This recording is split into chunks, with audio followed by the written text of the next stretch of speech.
What is up, wrestling fans? Welcome to episode number 355 of the Smark Moment Smack Talk podcast. I'm your host, as always, Tony Mango, and joining me, as always, is Robert DeFelice.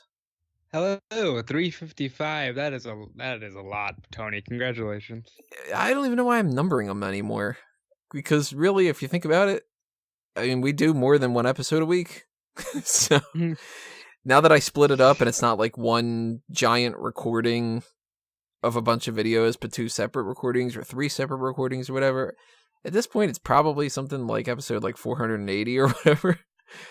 But I don't know, week number 3, I can't even say it's week 355 because there's been weeks where I haven't numbered it. So yeah, week like 370. That's what we're at right now. It's also the hot tags.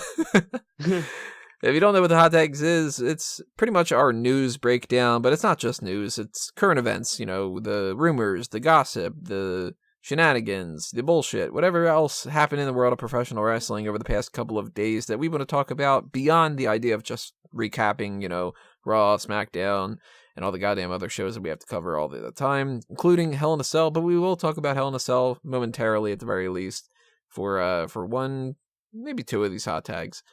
Let's just dive into this, though, with the furthest backstory line for all of this, but it's actually only just Sunday, I think, is when it happened. Woken Matt Hardy is quote-unquote retired. And I say quote-unquote because here's the story.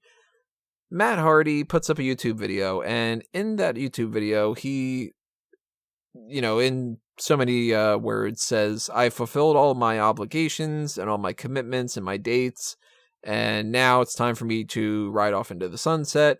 This is the last time that you're going to see Woken Matt Hardy. Never say never, but I need to go away.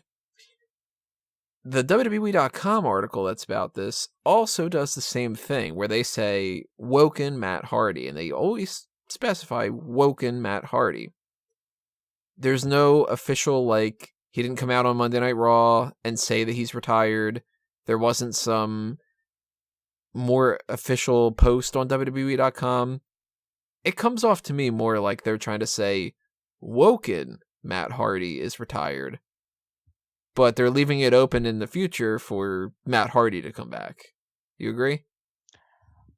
Okay, so when I watched this, I was like, well, that makes sense. We know he produced at SummerSlam, and maybe this is it for him. But then when you start stressing things like, this is the last time you'll see this character, then it becomes, wait a minute, Matt, are you working us? Because that's the thing, it's Matt Hardy. Mm-hmm. You know, you don't want to assume that he's working you, but you can't actually be sure because he does this all the time.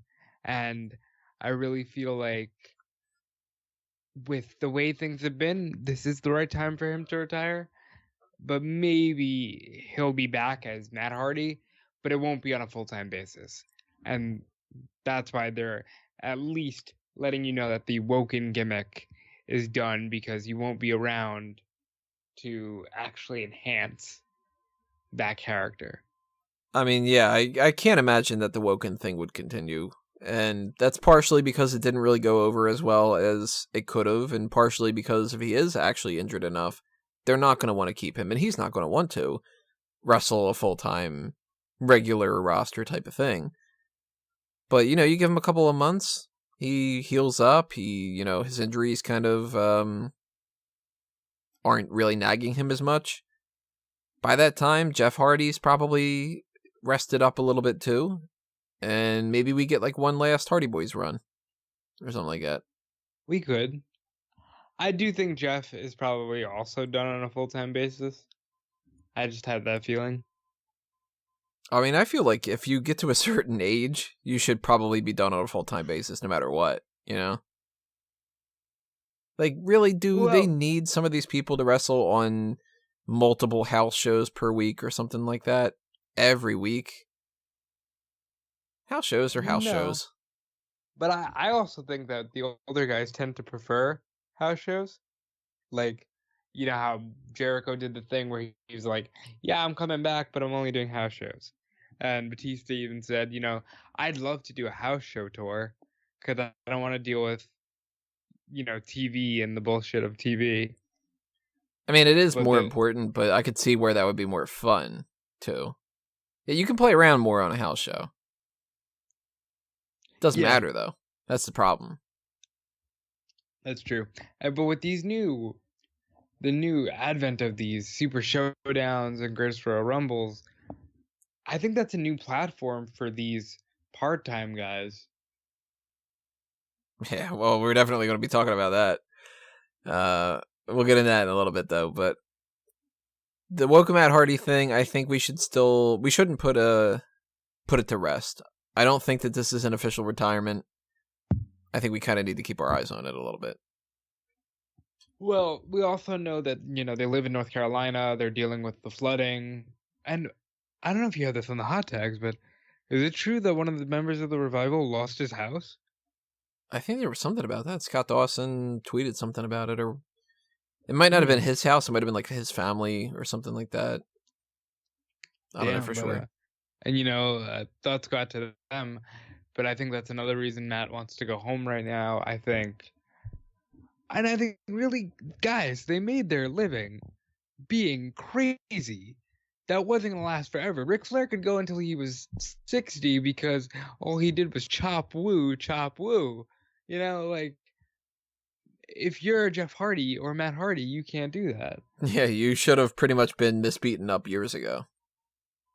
Yeah.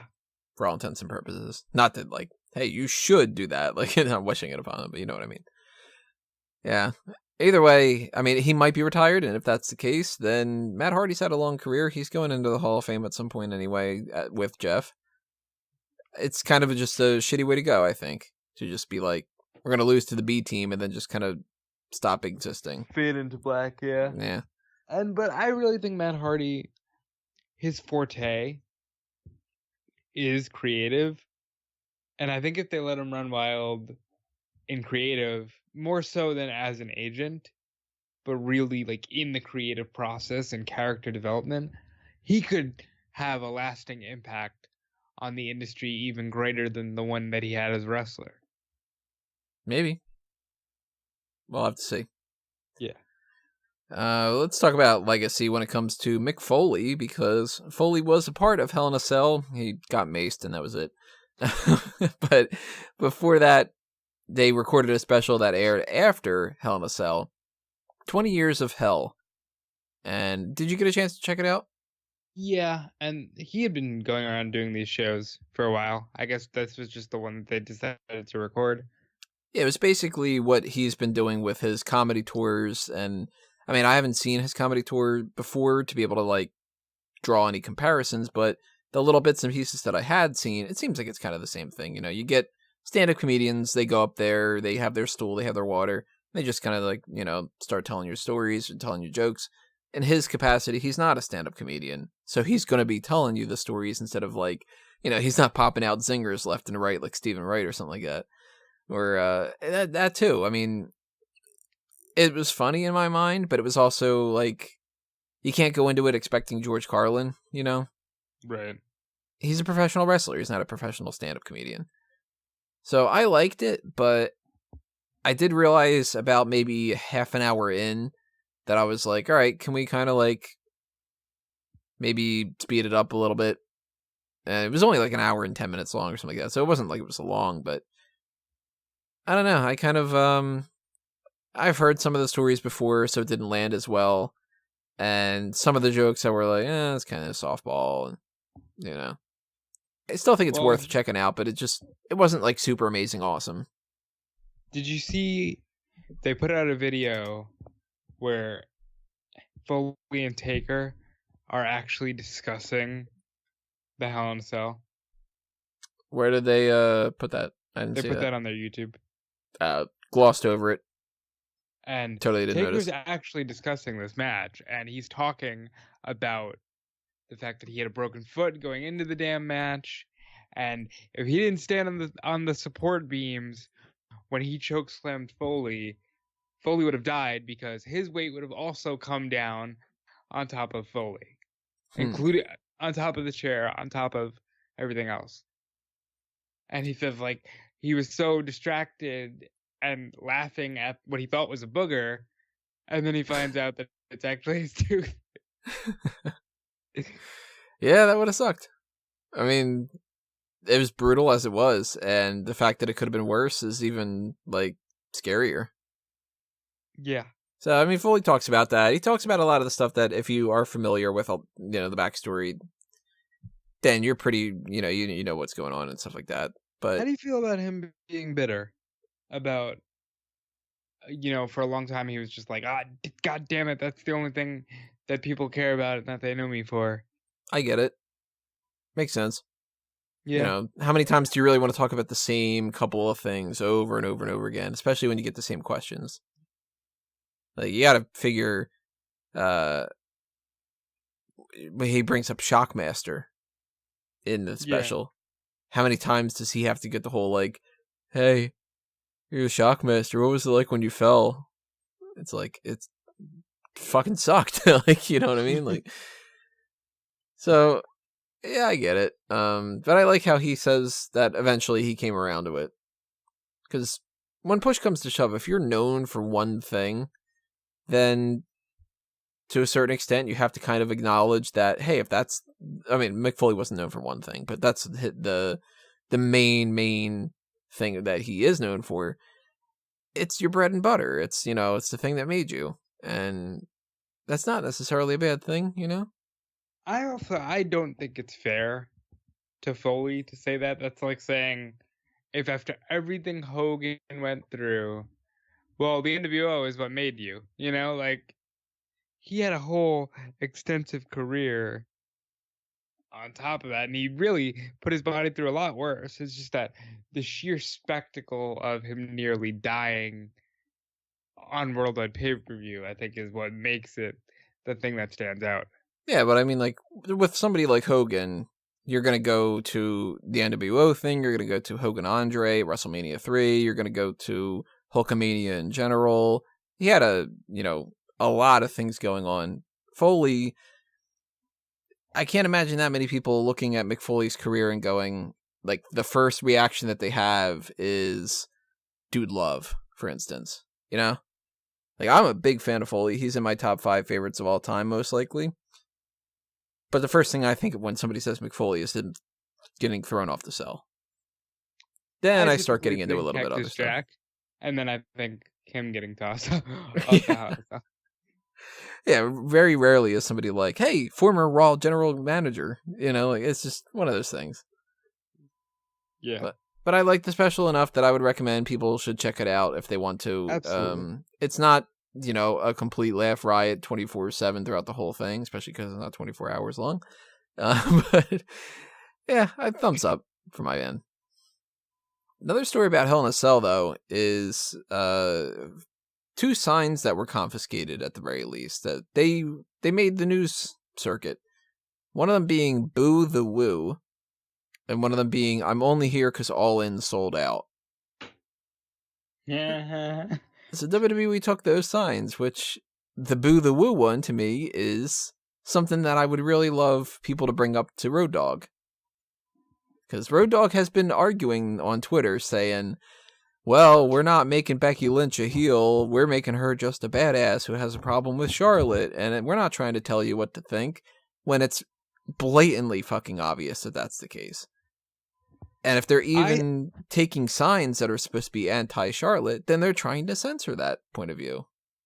I think that genuinely, Road Dogg probably believed what he said. And then you get to the building, and, Vince has other ideas.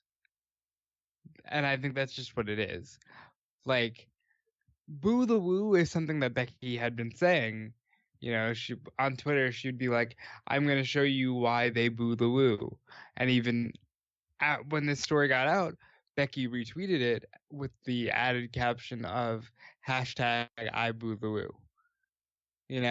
And I think what they did with Becky and Charlotte really disappointed me in the sense that they kind of hammered home that no, Becky's a definitive heel. I'm holding out hope that maybe the lack of the handshake makes Charlotte snap, But no, I think they want Charlotte to be the baby face and Becky to be the heel, and it doesn't make sense. It doesn't work. But the All In sign, I think, is hilarious. And I don't think that they should confiscate these signs. Now, No, I think that they should only confiscate signs if it's something that's like offensive. yeah, if it's like, If they got like a big drawing of a dick or something on it, or it says or if it's like Father of the Year, Chris Benoit. Yeah, like something like that, then yeah, you got to take the sign. But if it's something that's just against what you want the narrative to be, or, I mean, they used to allow signs that said stuff about WCW back in the Monday Night Wars. You can't put an All In sign out there now just because you're a little bit afraid of that, Well, because the thing about WCW and the Monday Night War, and the only reason it's the only thing in wrestling that is talked about in a positive light by WWE is because it's the only thing that ever kicked their ass. And it's the only time they ever had to fight from behind and really win that underdog story. So that's why even then they were letting it fly, because they're like, yeah, when you're number 2, always mention number 1. But if you're number 1, don't even bother. They don't even fucking exist. Although now in WWE, even if they aren't number 1 in certain things, they're like, no, we are. You're like, yeah, but All In was better. And they're like, no, it wasn't. It's just one of those things. It's like annoying. Evolution's got the low ticket sales. Maybe we need to realize that you can't sell out a show on a social justice movement alone. Like, be better and better will come, I think. You can't sell it on good intentions. No, you cannot sell it. Oh, your ticket sales are low, but we can't blame you because you have good intentions.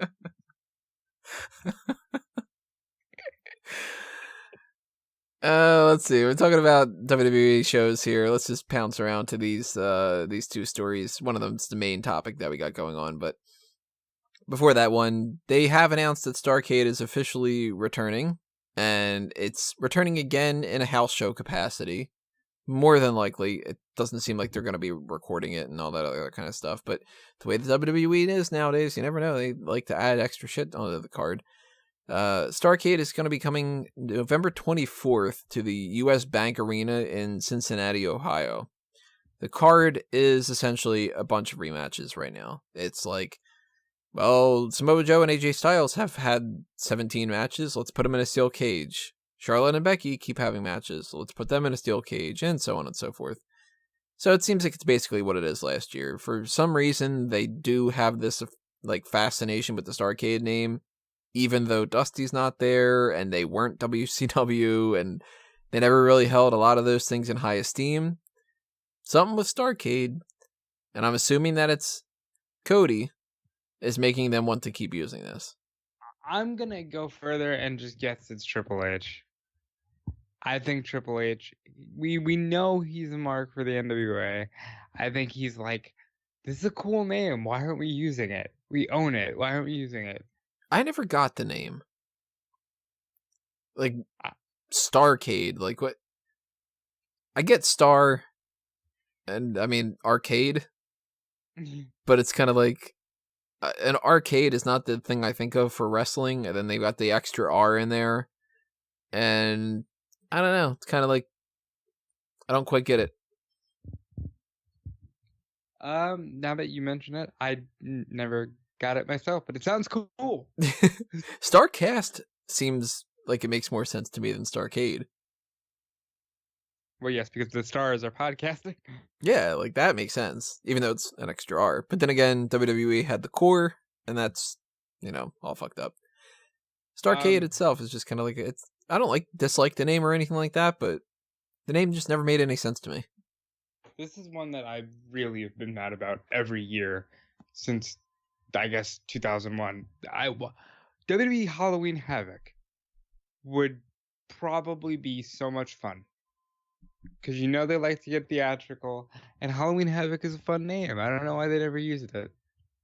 I don't know why they don't just call that the tour. Because they brought Heatwave back to be the SummerSlam Heatwave tour. Why not make the tour for Survivor Series the Halloween Havoc tour? You know? I would be down for it. Or shit, like, how easy is it to just make the Raw or the SmackDown that's around Halloween that year? They always do a Halloween theme. Just say, you know, SmackDown this year, like, we've got, like, SmackDown presents Halloween Havoc. We've got a whole Halloween theme for tonight. That'd be cool. Put the fucking pumpkin out there, and then that's it. You're doing it anyway. Trick or treat street fight. You know, yeah, the trick or treat fight, and you've got, like, somebody smashes a fucking pumpkin pie on the face or whatever, like you do. Well, they do that for Thanksgiving. They don't do it for Halloween. That doesn't make any sense. Yeah, they could do it for both. Fuck it. Pumpkin pie's good. And, you know, they have the battle royal where people are dressed up or something. Halloween Havoc. Just put it out there. Do it for the other ones too. If you have a show that's happening on New Year's Revolution. You got I'm with it. Spring Stampede. Do that at some point in the spring. Call them All Seasons Beatings. You used to use that name. Do it again. There you go, WWE. I'm with it. Yeah. But instead, they just say, hey, Saudi Arabia's got a lot of money. Let's do something for them. And that is what they announced tonight. Saudi Arabia's next show that had been rumored to maybe not be on the WWE network, as if it was ever not going to be on the WWE network, is set for November 2nd. And there's positives and negatives to this. Yeah, that's one thing that's a positive and a negative. It's Friday, which means different time schedule, which throws me all off. You know, like, I'm really not looking forward to Super Showdown because I don't want to start doing fucking coverage at 5 a.m. And the movie Venom comes out the night before, so not even going to be able to get any sleep. Basically going to be up for 3 days. That's going to be a lot of fun. So look forward to my bitter, angry post show for fucking Super Showdown, where I don't like the card. I'm probably annoyed at what happens, and I'm tired as well on top of that. But Friday is like, all right, positive and negative. Positive, it's something different. Negative, kind of messes with my schedule a little bit. Saudi Arabia show in general, positive that they're getting all that money. Negative of has to come from Saudi Arabia. We know we're not going to get any of the women on the card. That's another negative to a certain extent. But that's okay. And here's why that's okay this time. Evolution's the Sunday prior. Oh, that's one of the negatives, though, too, in my mind. It's the Sunday prior to it. A whole week. Because you're going to be up a whole week, and it sucks. Well, they're cramming everything in here. Like, they could have figured out a better time to incorporate some of these things, you know? Plan it out a little bit better. Don't do the Super Showdown right now if that's the case. Or, better yet, cut out fucking Hell in a Cell, because we don't need the Hell in a Cell pay-per-view, and just do, like, you know, do those kind of things like that. Make it a little bit where you're not having 4 events over the span of, like, 5 weeks. That's a lot. Yeah, it is a lot. But I really like the name. That's one of the big positives for me. I hated with a passion Greatest Royal Rumble. First off, don't like the idea of a second Royal Rumble throughout the year. Second, Greatest Royal Rumble? What a dumb fucking name. Third, Royal Rumble had a great logo with that, like, kind of like script text that they had going on for like 2 years or so. It's the Jupiter Pro font. I know that because I went out of my way to download it. And then they got rid of it for this incredibly bland, like, just blocky text with a square, with a rectangle in between it. So then the Greatest Royal Rumble is just like, oh, just throw the word greatest in front of it. And the color scheme is ugly. Hated it so much. When they hadn't announced anything for the show, I was like, don't tell me that they're going to do fucking Greatest Elimination Chamber or something like that. Calling it Crown Jewel, please, if you're going to do more than one Saudi Arabia show per year, please keep Crown Jewel. Yeah, I like it a lot. The logo is good. The logo's good. The graphics were good. It sounds like a fucking WWE show. I just like it. Yeah, now the downside to it, what I don't Brock like, Lesnar. fucking main event. You got your triple threat. We were talking about this as a potential for Survivor Series and stuff. Now, I will say, of course, people are going to go, oh, you were just complaining you didn't want it at Survivor Series and whatever. No, I didn't want it at Survivor Series, but I don't want it here either. So, we're getting Braun Strowman and Brock Lesnar and Roman Reigns fighting for the Universal Championship. So that means Super Showdown is just going to be exactly what we thought it was going to be. And Saudi Arabia really, really fucking wants Brock Lesnar.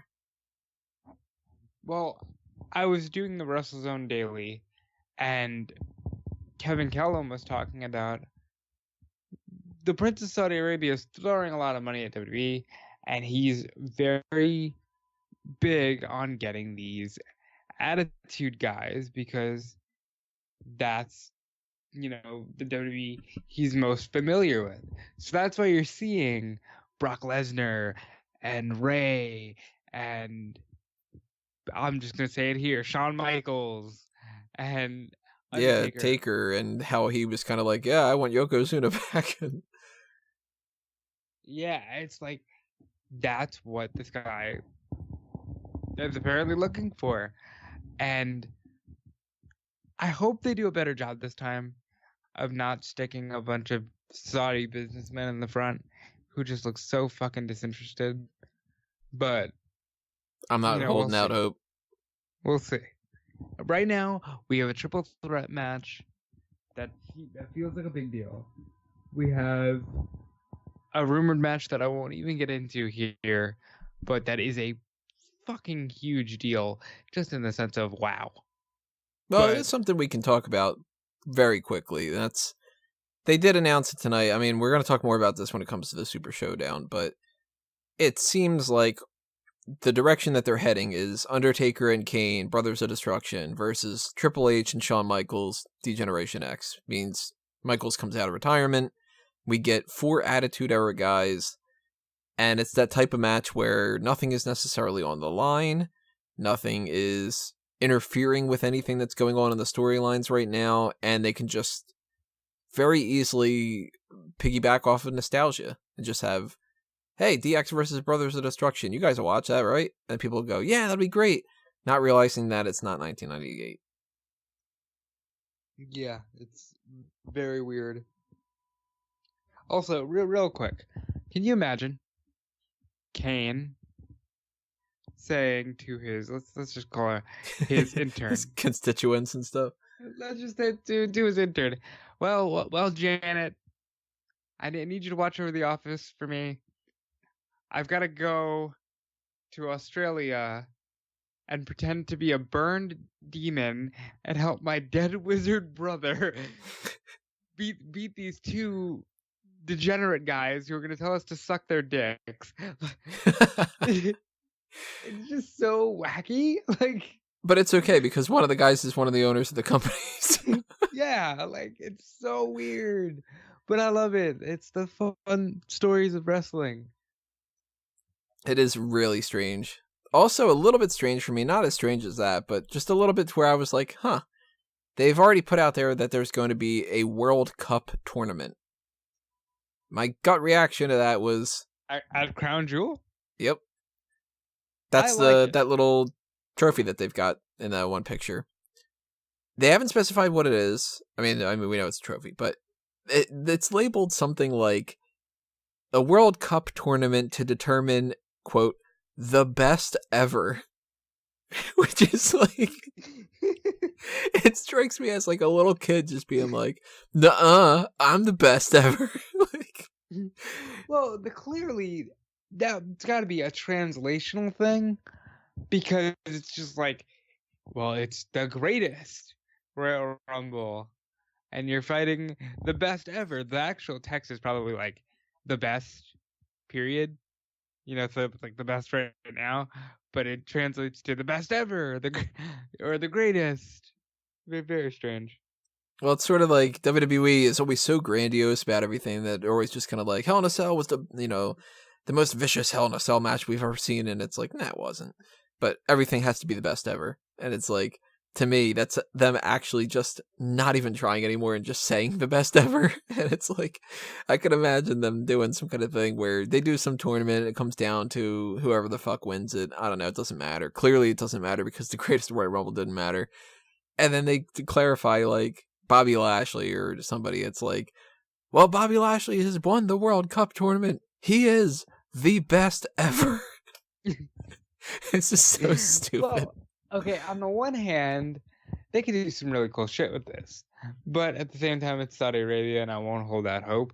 But, like, they can do some cool shit. Like, if you get, let's say you get Zack Sabre Jr. on loan for one night. Or, like, you know, just get these guys, and it feels like a real World Cup. Would be great. I would love for them to do something which they're not going to do, which would be something like kind of how we had like the Dusty Rhodes Tag Team Classic and everything. For them to do something that builds this World Cup and makes it an actual like World Cup where you've got like, here are a bunch of American wrestlers and they're going to compete trying to win it for America. And then we've got, you know, these people from Mexico and they're going to try to do it. And you make it about the countries. But you can't do that here because it's Saudi Arabia. They would want somebody from Saudi Arabia to win. They would be petty enough to do that. It's, like I was saying before, it's a new plateau for these part-time guys, and it's clearly a new venture. It is clearly the new focal point. You know, it's no longer, and there's even so much to the point where it's rumored that maybe WrestleMania won't even be a pay-per-view anymore. Maybe it'll be on Fox like the Super Bowl. But clearly this is the new thing for them. These grandiose shows all around the world in large stadiums, and you don't no longer need WrestleMania for much outside of the actual legacy of the event. It's a shame though, because if they're going to keep doing this going forward, they shouldn't have to rely on older stars. And they should do a better job making these cards, because you look at Super Showdown, you mean to tell me that this is a WrestleMania caliber show? I mean, you meaning WWE, not you. But like, you're trying to build this as like, oh man, this is such a big thing. Super Showdown in Australia. We've got the Bella Twins and Ronda Rousey against the Riot Squad. Who gives a fuck about the Riot Squad, you know? Well, you know, I think you're missing the point here. Everything is just building up to Triple H and Undertaker, and everything. It's almost like an old school WrestleMania. How it was literally Hulk versus Andre, Savage versus Steamboat, and a random assortment of matches. That's what this show feels like. Nowadays, not good enough. Not for me. I do like the name though, Crown Jewel. I love it. So as much as I hate that I have spent the entire night from 8 o'clock onward working my ass off trying to get like, you know, set up the pay-per-view schedule list and do all that kind of stuff and plan out articles and all the insanity that comes from trying to run a website and trying to run a freelance, outside article type stuff. Despite that, I still like the name. I agree.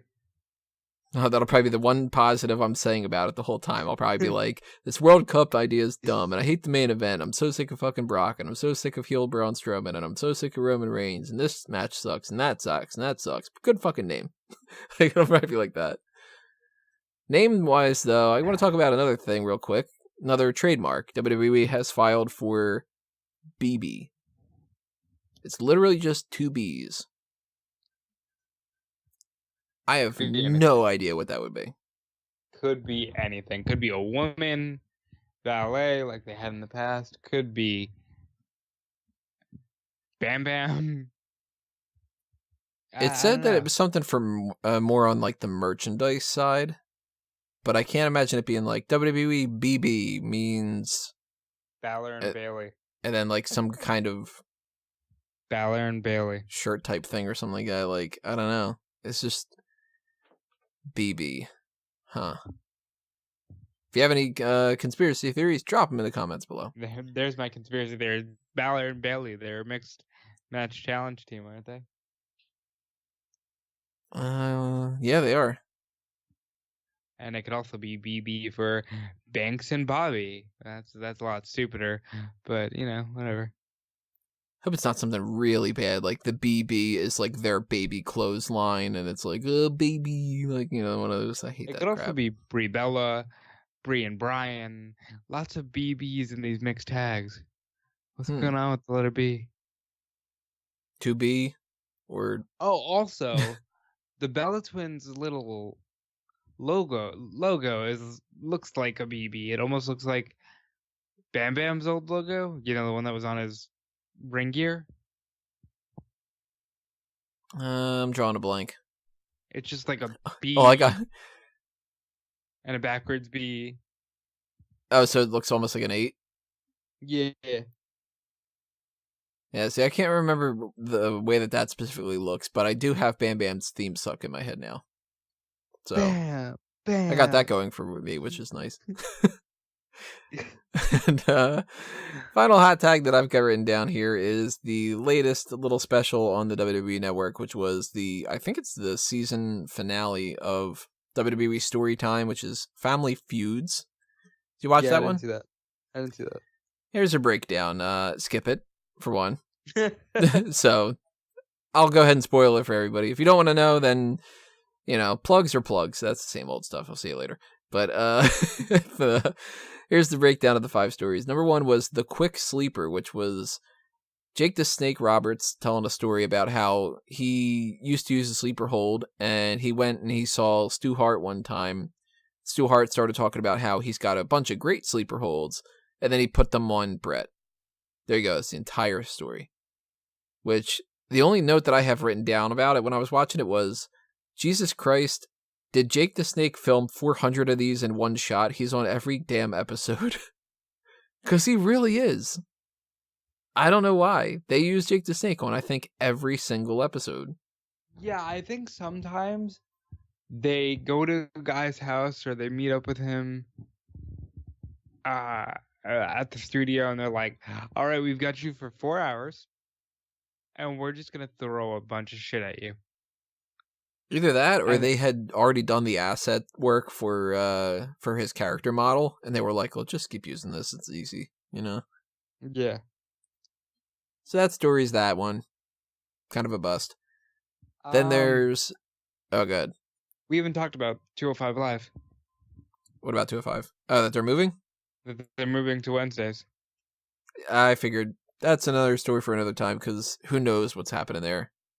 If they're moving to Wednesdays, they can't really record it live anymore necessarily, and if they do, then why is it 205 Live? But we'll see. Story number 2 from Family Feuds of Storytime was Mutton Bustin', which is the story of how the Bella Twins were in this, the town that they grew up, they had this, rodeo type thing, and you were a little kid, you could ride this lamb, and whoever stayed on the longest won some trophy or something like that. It's probably going to be what the World Cup is. But, it was a dumb story. But I did like one part of it, which was Nikki's telling the story, and she's talking about how, hey, they go through and they bring out these lambs. And when they did that, they animated it as if the lambs had, a WWE entrance. They had, the ramp and, pyro.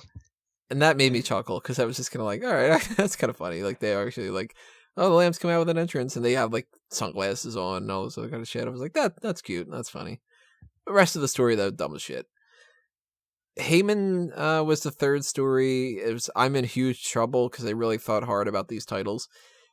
And the story was, Heyman is a 10-year-old kid. He used to be able to get up to his roof, and one day he got up on his roof with his bike, and the bike fucked up the gutter, and his mom yelled at him. Why do I need to hear these stories? Show sucks. Yeah. Then there's a shower surprise, which is that Luke Gallows sharded in the shower at one point and couldn't clean it up, so he wiped his ass with a towel, and then his mom accidentally touched the towel. Ew. What was the final one? The final one was Stepdad Showdown, and more fucking Mojo Rawley, because he's on every episode too, it seems. His was basically that he was kind of like a hot shot in high school, and in high school they did this one thing one time where it was like the joust, and his not stepdad, but the guy that was dating his mom challenged him to it. Mojo ended up dislocating the guy's arm. Haha. So, I mean, there's some value to some of these things, but generally speaking, this episode is fucking shit. So, skip it. You already know everything that happened now that I told you. You don't need to waste your time. And, those are the hot tags that I have. Let's see. I don't think I had anything else. I really just wanted to bring up that whole, hey, 205 Live is moving. What the fuck? Yeah, I have no clue what's happening there. So, even though I think that style-wise, it being the lead into NXT is great. Yeah, but once you take out the live thing, it's just 205. They signed a tryout, a Latin American tryout in Chile. That's going to be going down in December. Yeah, they good for released them. the soundtrack for the video game. It's better this year than most years. You know, Google it, you'll find it. I'm 99% sure I probably wouldn't know any of the songs. Especially if it's like, you know, modern songs. If there was like Cardi B or something on it, I don't know what it is. It's funny because this year they actually have, like, or they claim to have had superstars pick songs specifically. Like, Wale did a song, and that was the New Day's pick. And if you can guess the band that Triple H picked, I bet you never could. Let's see. I wonder if it's Motorhead. It's not Motorhead, but if it's not Motorhead, who is it? Oh, at that point, I don't know, actually. It's Metallica. Oh, all right, that makes sense. It wasn't going to be like, you know, Lady Gaga. Yeah, they chose Metallica. Alexa Bliss chose Fall Out Boy, and that's rather appropriate. Miz chose a metal band called Bullet for My Valentine. Ric Flair and Charlotte Flair chose the Ric Flair drip, of course. Yeah, they're self-serving. Yeah, I mean, this soundtrack is better than most soundtracks. Like, there's a song by Eminem on there that AJ Styles chose. I won't have to mute everything. I'll put it that way. I won't even play it. I will be muting the mumble rap. Is there any like odd choices? Like, did somebody pick Raindrops Keep Falling on My Head or something like that? No. Like, last year, The Rock did the fucking soundtrack, and that is littered with, like, here's the Blues Brothers with Soul Man, and then here's Bruno Mars, and then here's Disturbed with Down with the Sickness. It's like, what is happening here? I mean, I can't really judge too much. If you put my music on shuffle, then you know what? Let's just do that randomly here. Let's see what happens if I put my music on shuffle. I'm gonna put up my Walkman. Yeah, I have a Walkman, one of the Sony ones, because I like an MP3 player. It's a lot better. Nice. Of course, now it's not loading 100%. I do know that the most recent song that I listened to was Somebody Else by the 1975. And I do know that the song that came before that, when I was listening earlier, was one of the songs from Donkey Kong Country. Dude, I regularly listen to the Donkey Kong Country soundtrack. Completely different issue, completely different podcast, but yeah, I do the same thing. Donkey Kong Country 1 and 2 have such good fucking themes. And for anybody who's wondering, it was Brambly Rivers, I think is the name of it. So many good songs like that. So let's see now that my because for some reason the Sony Walkman, it always does this whole thing where you have to like recreate your whole list and stuff like that. Now that I'm gonna go to all music, I'm just gonna do a couple on shuffle. First thing pops up is Eat It by Weird Al. Then A to Z by Tracy Thorn. I'm going to get roasted for this one. Then Stop by Spice Girls. Then we got Letting Go from the Thor soundtrack. Fired from the 21 Jump Street soundtrack. Kerncraft 400 from Zombie Nation. That that one. Good Nice. song. God, I'm making an ass of myself. The cover version of The Power of Love from Celine Dion. Whiteout from the soundtrack of the James Bond movie Die Another Day. Hey, then we got Shawn Michaels, Sexy Boy. Yeah, I finally got a WWE one. Actually, 2 WWE ones in a row. Then it's Straight Edge Dreams, the one that used to be Drew McIntyre's theme, mixed up with Luke Gallows' theme. It's a good old mashup. Nice. I used to love the mashups. We got a Jean Defleuret theme.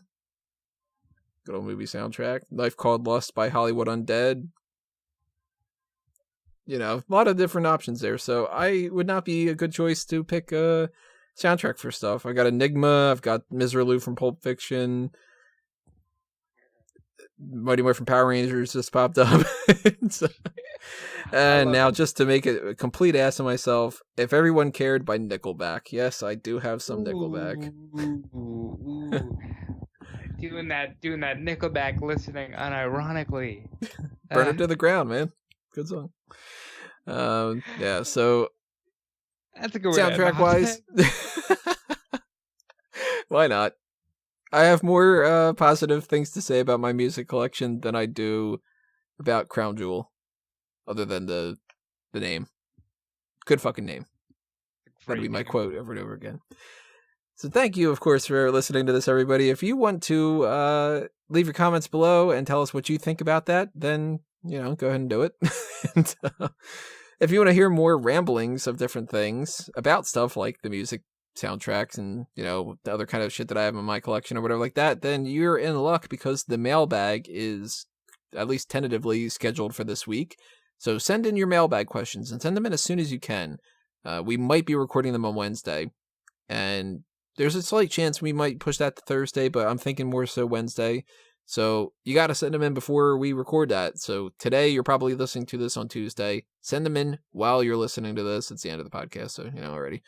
Toss out your questions, whatever case may be. It doesn't have to be wrestling related. Also, make sure that if you are not subscribed to the YouTube channel, to subscribe to that and ring the bell for notifications. Follow Smark Out Moment on Facebook and Twitter at Smark Out Moment. Keep checking smarkoutmoment.com itself for all the other kind of stuff that's happening there. Head up to TeePublic and the Redbubble merchandise shops to buy anything that you're interested on that if you want to throw some money our way. Another way to do that is the Patreon. And even another way to do that and show your support is to check out fanboysanonymous.com and to subscribe to the YouTube channel and all the other kind of stuff over there. There's also a Patreon and TeePublic and everything else that goes along with that. Blah, blah, blah, blah, blah. I say the same plugs every week. If I haven't said anything, you guys should know it by now. Rob? I also say the same things every time. It's @DudeFelice on Twitter and Instagram. I occasionally think about changing it, but never do because I'm so used to saying it. WrestleZone.com for your daily wrestling news, man. You know, I'm on the news desk from 12 to 4 p.m. I'm also regularly on their Facebook. I'll be doing a live stream again tomorrow. I'm always live streaming over on the WrestleZone Facebook. So if you like what I have to say about wrestling and for some reason want more of that, you go there. Support me directly with timekillerapparel.com. Buy a t-shirt. You know, tell me what you would want to buy from there, and I'll see if I can make it happen. And I always appreciate all of that. And really, I'm going to make a hard sell here. Support Fanboys Anonymous, because maybe one day we'll do a best video game soundtrack podcast on Fanboys Anonymous.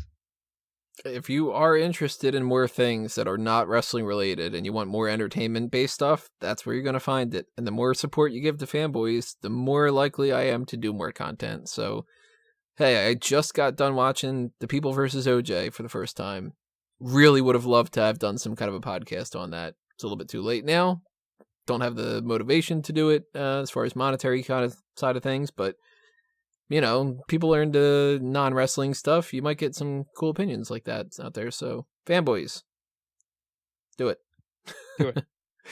Thanks for listening, of course, everybody, and all the support that you show one way or another. That'll do us in for episode number 355, or where the hell episode we are at right this point. Doesn't really matter. We will see you in the mailbag. So adios, everybody. This has been another Smark Out moment, and we're being counted out.